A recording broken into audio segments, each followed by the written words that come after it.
me. Do you feel alright? I will pick her up from the garden to be mine.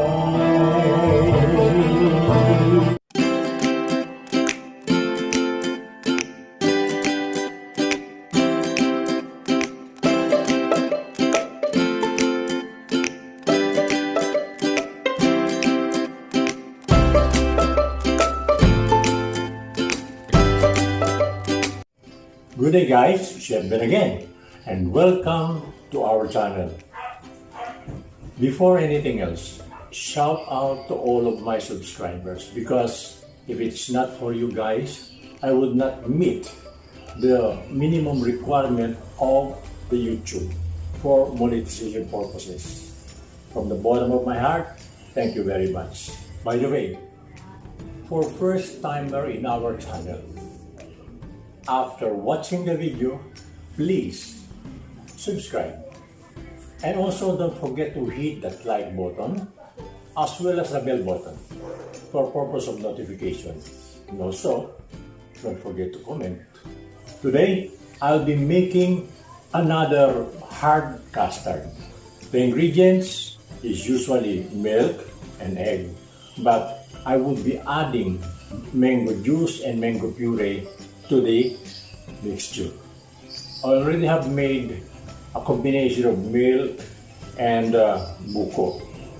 I also have made a pure fruit juice and egg. So now it's milk with juice. And I'll be making a mango custard or a mango flan. Speaking of hard custard, should you want a tender, a soft custard, use a maximum of egg yolks, just like what I have made. I opted to use 6 egg yolks and 1 whole eggs. But if you wanted it to be more stiff or be a little bit hard on the hard side, you can use 4 egg yolks and then 3 whole eggs. You can steam it and you can steam bake it.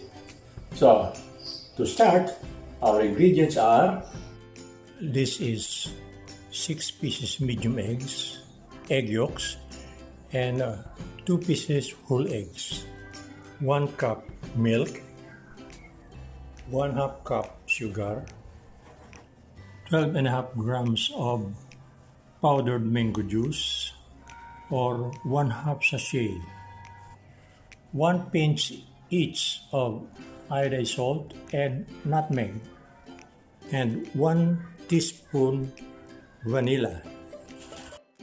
Okay, first we will caramelize the sugar in the mold, 1 tablespoon each for every mold, and then we'll just put it there in the stove until it is caramelized. Okay, just like that. Okay, we'll start with the custard. We'll just put everything in the mixing bowl. Then gently stir it until well blended. Okay?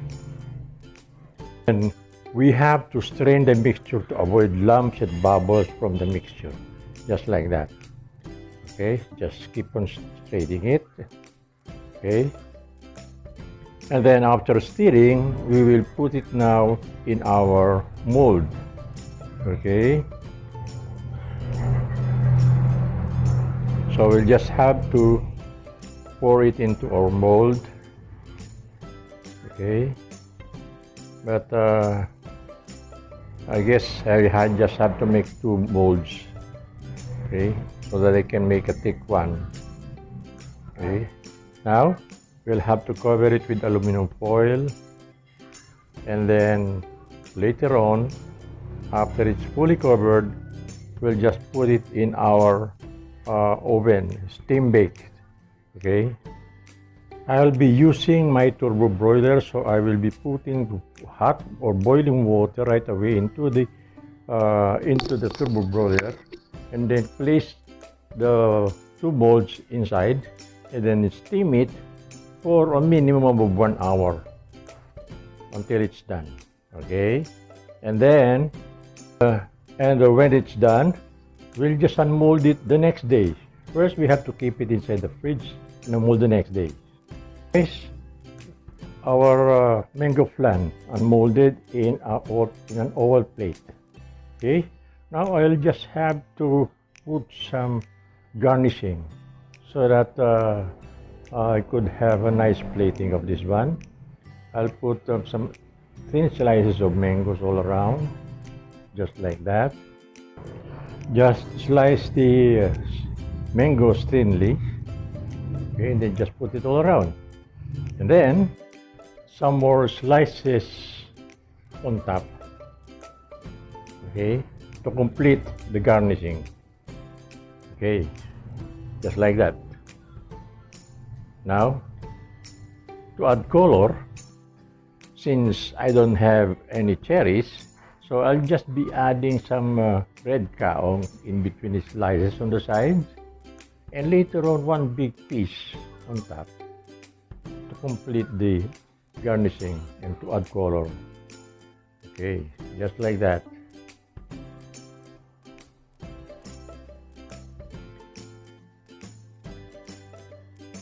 Now, one more piece on top. Okay, so guys, our mango flan.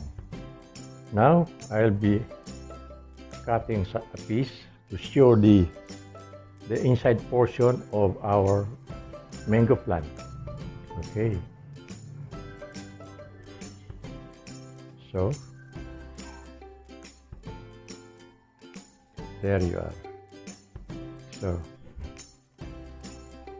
okay guys, look at the fine texture of the inside portion of our mango custard or mango flan.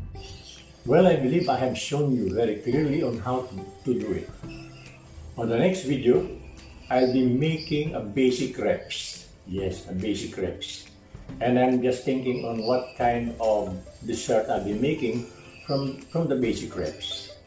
By the way, it's now time for you guys to subscribe, like, and click the bell down there so that you'll be notified on my next uploading. And also, don't forget to leave your comment, because based on your comment, I can make the necessary adjustment should I have to make any changes or not. So, thank you for watching.